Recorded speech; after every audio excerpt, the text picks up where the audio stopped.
Now, I'd like to talk about this idea of being able to do otherwise. And this is very loosely and lazily thrown around and just assumed to be this sort of definition of free will, but we're going to examine it for a moment and you'll see that there's actually two different senses in which you could have done otherwise or can do otherwise. And that is, you have to consider, you can't avoid the ultimate sense versus the hypothetical sense. There is no sense in which you could have done otherwise when it comes to specific situations, right? It's only hypothetical. It's only when you look back, yeah, I could have done that if I had wanted to, if the situation had been different.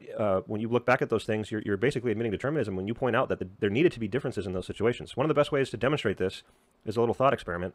And just consider for a moment that if God were to pause the universe right when you're about to make a choice, he pauses the universe, he makes a direct copy, and he presses the play button, right?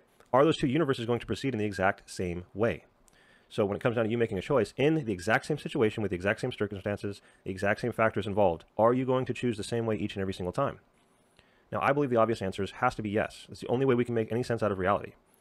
If you're going to say no, if you're going to say that God could copy the universe and press play and you could choose A in one and B in the other, then you're completely disconnecting your choice from those realities, those universes. In other words, you cannot point to the state or reality or the factors involved in those universes and say, that's why I chose what I chose. You're completely disconnecting those things and basically making them meaningless.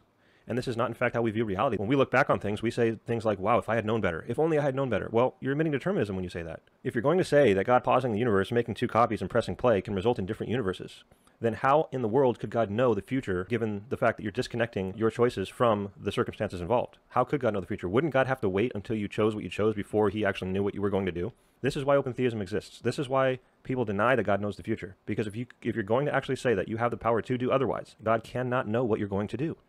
Right? God would have to wait until you did what you did before he knew, because he couldn't base his knowledge on anything involved in the situation.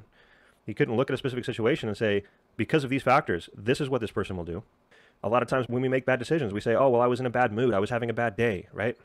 Even in the idea of us making excuses. Again, notice, you're never just saying, well, I did it because I have free will. You're giving determinative reasons. You're pointing to the situation, the factors involved, the state of the reality in that given time, and you're pointing at things and saying, look there, that's why I did what I did. You're admitting determinism. You're denying free will when you do that, whether you realize it or not.